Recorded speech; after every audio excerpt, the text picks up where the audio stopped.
What's good, everybody? It's Mr. Smoove himself with Smoove Creations. You're now listening to episode 1 of the Custom Sneaker Podcast. And so with this podcast, it's really just a platform to bring other artists together. So one thing that I've noticed throughout my journey of being a sneaker customizer is that a lot of people are actually really, really interested in customizing sneakers themselves. I get tons of questions asking me how I did it, what was my journey, how did I start, and do I have any tips? And although I do have some of the answers to those things, I know that there's so many talented, very well experienced other sneaker customizers. And so this is just the first episode of that, just giving those people a platform, letting other people share their story, their experiences, and really providing value to those who are really interested in the art form. But with this episode, we do not have a guest today. We will in the upcoming episodes. In this episode, I really just kind of wanted to introduce myself and really kind of explain how I got to where I am today and really where it all started. So the journey kind of starts back in high school. Just like throughout my journey in high school, I did not care about like clothes or even my whole upbringing. I didn't care about clothes. I didn't care about fashion. I wasn't really interested into shoes or anything like that. It wasn't until my senior year of high school, going into my freshman year of college, I worked at a place called Shoe Carnival. And if you guys aren't familiar with it, they don't have the most glamorous shoes. They have a lot of dad shoes and just your basic athletic, just running shoes and stuff like that. So I was a sales associate, and I don't know why, but for some reason, being around shoes 40 hours a week, I honestly just fell in love with shoes and became a full-blown sneakerhead. So going into my freshman year of college, I used to always go on YouTube and type, how can I find shoes for cheap? How can I hustle and become a sneakerhead? And just because I'm real, frugal with my money. And I came across a video of some like 12-year-old kid customizing a pair of rainbow Huaraches, and he was selling it for like $300-$400 a pop. Like I was blown away. And me being a broke college student, I was like, man, I can definitely do that. That's no problem. That's easy.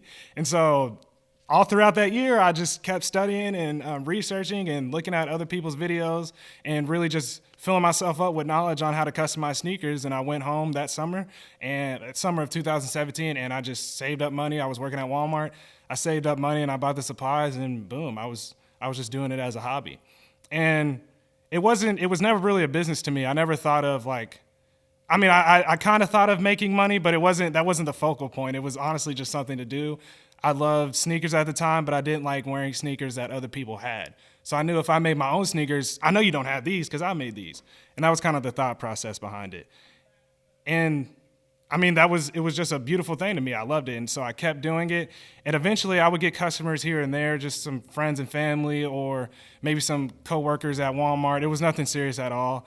And I did that as a hobby so it was summer of 2017, so I was going into my sophomore year of college. I did that all the way up until the end of my junior year, around March.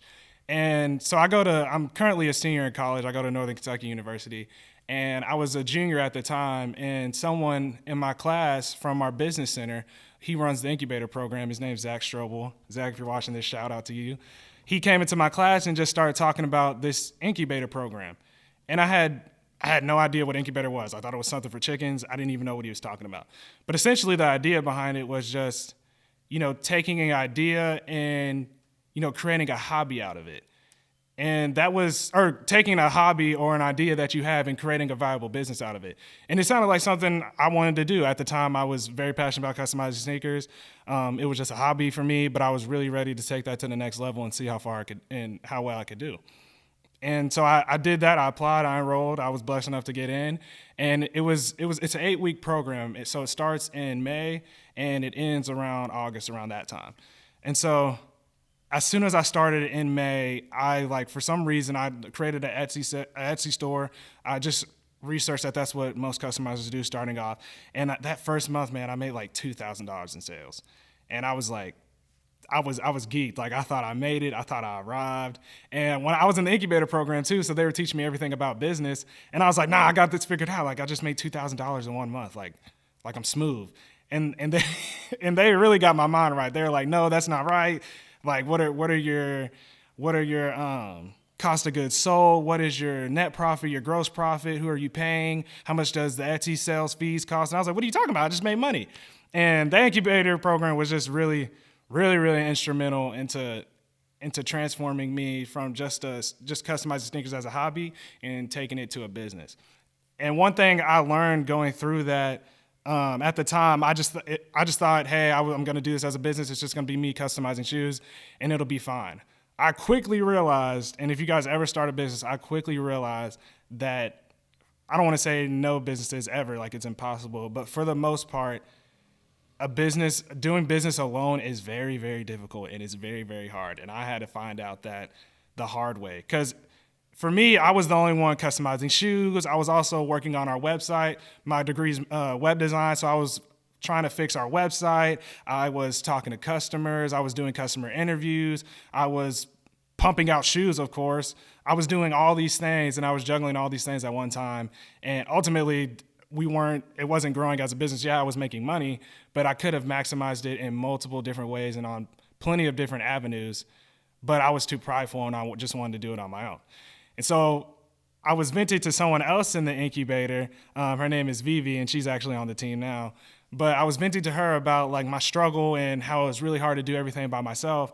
And so she was telling me that she has a friend that also customizes sneakers, and which was pretty big because you often don't find someone else who customizes sneakers. Like it's typically just you.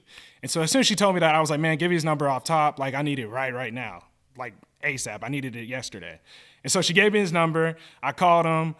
He was definitely on board with everything. We met up at a Starbucks, and we just talked about, I told him about my vision, my goal, and how I wanted him onto the team. And that guy was Dakota. He's currently on the team, and he's honestly been instrumental ever since. And so once I got him on the team and I kind of figured out my website, which took me a very long time, I even ended up crashing it. That was probably one of the hardest things that I did. But once I figured out that, we were able to kind of push forward. And of course, it wasn't just me customizing shoes. I had somebody else, so we were able to push out product that's much, much faster. And so I believe by the end of the Incubator Program, we had made over $5,000 in sales. And so that was really, really cool for me because I went from literally not making any money, it was just a hobby, doing it for friends and family, or mainly myself, just because I wanted to do it. Then now I have a client base, and I have repeating customers and people that continuously want to join. And so that was a really, really cool eye-opener thing for me. And so once I did that, I was able to get my LLC. I was able to have my own website. People were going on there and requesting orders. The Etsy was popping. My Instagram, my social media was drastically increasing. So then I realized, hey, I may have something here. I may want to take this to the next level, and I may, want to build a team around this. And so now it started off with me and Dakota, and now it's a team of 8 people, and it's just been huge ever since. And so in our, what was that? I would say about 4 or 5 months of business, we were able to actually make $5,000 in sales. And that was just in August. And so we were able to, as school started, like the sales went down a little bit, just because I was in school. It's my senior year, just trying to graduate. But I was still slowly, steadily making almost $1,500 a month. Like I was still making pretty decent money for someone who's just starting out and just getting into the art form. And then I was able to compete in a business competition. And so the business competition I was in is it's by a group called EO, and it stands for Entrepreneurs Organization. They're a global network of entrepreneurs worldwide, and they host regional competitions throughout each country. And so I was in the Cincinnati regional competition, and I was really nervous going into it. I was competing against members from Dayton, University of Dayton, University of Cincinnati. One was like an aerospace engineer, and me, I was just customizing shoes. So I was just kind of nervous. But I was able to win. I was blessed enough to win, and once you win, they take the top 30, they take all the winners, and you all compete at the national competition in Silicon Valley. And so me winning that competition, I was then ranked as one of the top 30 student entrepreneurs in the nation.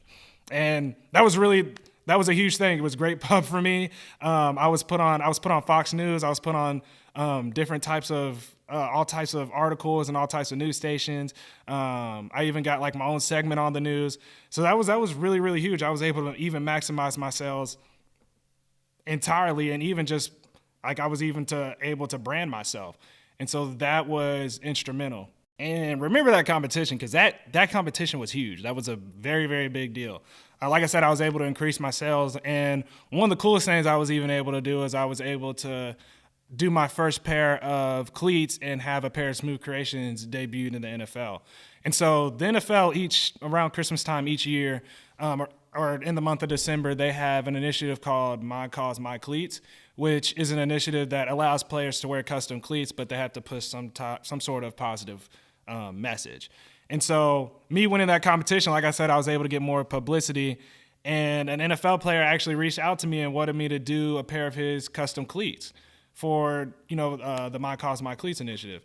And his name is Preston Brown. He played for the Cincinnati Bengals. He's now the middle linebacker for the Oakland Raiders. We were able to partner with him to create, he has a foundation called Press Forward that focuses on youth mental health awareness. So he really wanted a custom cleat that, kind of fit that mold and fit that message. And I'll throw those on the screen for you guys just so you can see. But we were able to, combine and do that. And he wore them, and I can't remember the exact date. I'll have to pull up a video or maybe a picture for you guys. But he wore those in the game against the Titans. And that's probably, I don't know if that's my favorite moment, but it's definitely top 3, because for me, growing up, I was always, or just like any other kid, like my dream was to make it to the NBA or NFL. And even though that isn't a reality, I was able to hone in on a craft that was good enough to get me to that point, and I was able to see a pair of Smoove Creations debuted on that field. And man, that was just a huge thing for me. I was so excited about that. And then so sales, kept increasing. Everything as the school year went on, I kept pushing with my team. We kept pushing out orders. We even signed our first corporate client, which is St. Elizabeth Hospital, which they're the largest employer in Northern Kentucky. They have over 10,000 employees. And so that was another really, really big thing that the competition granted me. And just my success was able to skyrocket, and people were able to find us more. But beyond that, just moving forward into the school year, the nationals competition took place in February. So just a few months ago, and I was able to compete in Silicon Valley, like I said, against the top 30 student entrepreneurs.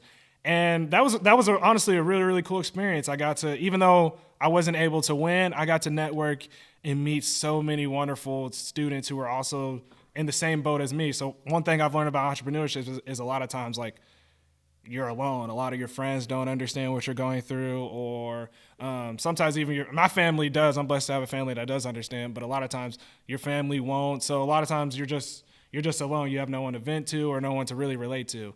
And it was just really cool being able to be in that same room with people your age who are like-minded, who go through the same struggles, and they're juggling school as well with their business. And so that was just a really, really cool experience. I was able to meet so many great people. I still connect and talk to those guys today. But beyond that, I was also able to meet like the CEOs of Google, the heads of Google, the heads of Amazon, the CEO of Reddit was there. I got to meet Bobby Wagner and talk with him a little bit about potentially doing custom shoes.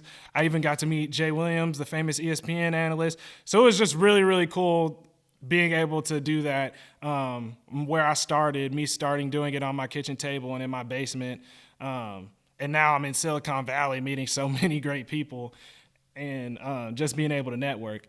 And honestly, that's it. That's essentially like my journey. Like I said, I started off in my kitchen or in my garage, and I honed in on a hobby that I fell in love with, and God's really blessed me, and it's turned into this thing with a team, and I'm able to, I have a website. I'm able to network and have people back me at my school, like Zach and Jeff, and it just kind of skyrocketed and really propelled into this actual business.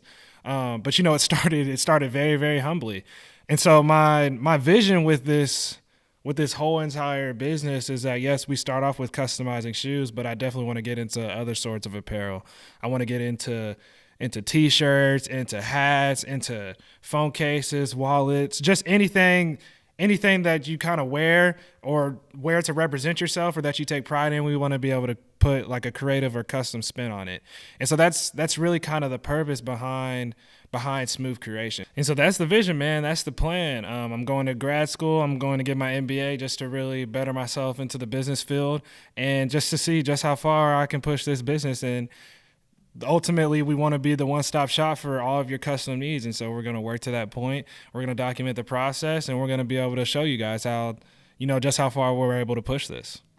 And so, that's it. There y'all have it. That's episode 1 of the Custom Sneaker Podcast. Our goal is to really post videos every single Monday, just giving the viewer something to look forward to on Mondays, and we'll see y'all next time.